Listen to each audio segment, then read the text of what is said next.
The night was still bleak as a funeral, the moon carved into a thin sickle that barely diffused an eerie pallor over the extensive estate of Harold, the impending fourth invitee of Thomas's exclusive dinner party. Harold was a renowned oenophile, his pride extended far beyond his wealth and status, nestling firmly in his vast accumulation of fine wines.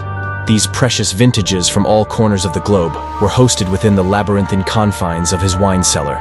Yet, the cellar's purpose was about to be gruesomely rewritten, from a haven of indulgent taste into a macabre theater of vengeance. Harold, acutely sensitized to every beat of his throbbing heart, braved the coiling twists of the cellar's spiral staircase.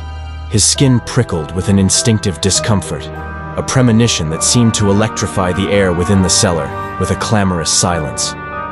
The rows of gleaming wine bottles, their labels ebbing a dull luster in the subdued light, appeared to confront his entrance with an almost seditious accusation. A sudden streak of motion and a chilling crash extinguished Harold's world.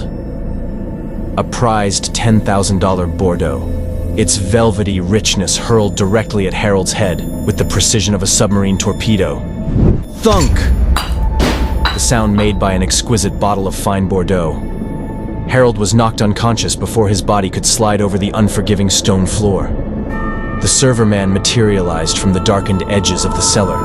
The icy tendrils coiling in the room seemed to coalesce around him, crystallizing his dark, glooming figure.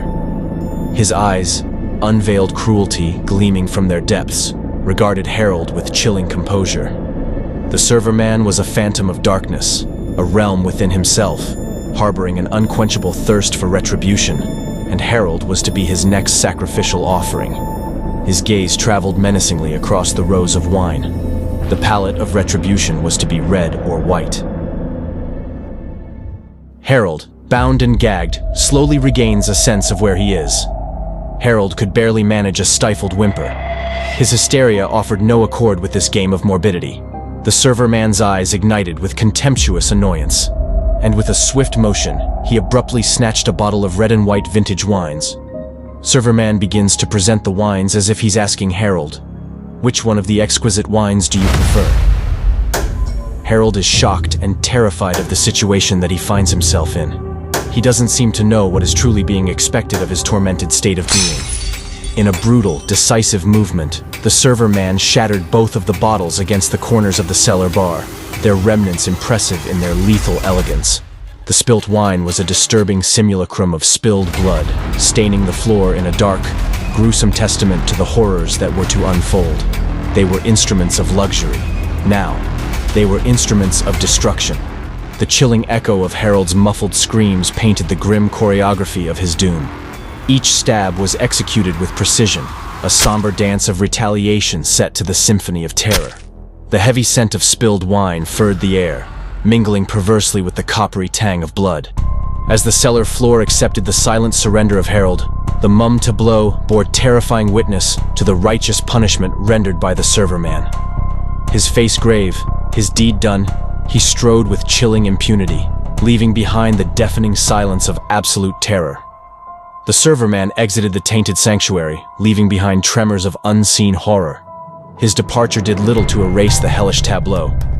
It was a grim erasure of ostentation and privilege, replaced with a sobering portrait of retribution.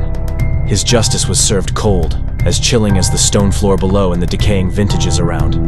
Emerging from the gore-streaked cellar, the figure known only as the serverman was barely more than a dark silhouette, a phantom menace painted against the obscurity of the veiled night. His form, ghastly yet strangely compelling, was swallowed by the inky abyss only to be revealed in sharp relief by the occasional flicker of distant lightning. Each flash of light highlighted his eerie presence, casting long and monstrous shadows that seemed to dance and sway with a life of their own. His dread symphony, an opus of malice and despair, was far from reaching its final, thunderous note. The crescendo of his reign of terror was yet to be played out in full, the final movements yet unwritten. Yet, his performance tonight, a chilling nocturne of fear, was a masterpiece of its own. Like smoke curling into the endless void, he vanished into the darkness, leaving behind only the faintest traces of his existence. His departure was almost a whisper against the screaming tempest of the night, Yet it left behind a chilling wake that echoed his unstoppable march.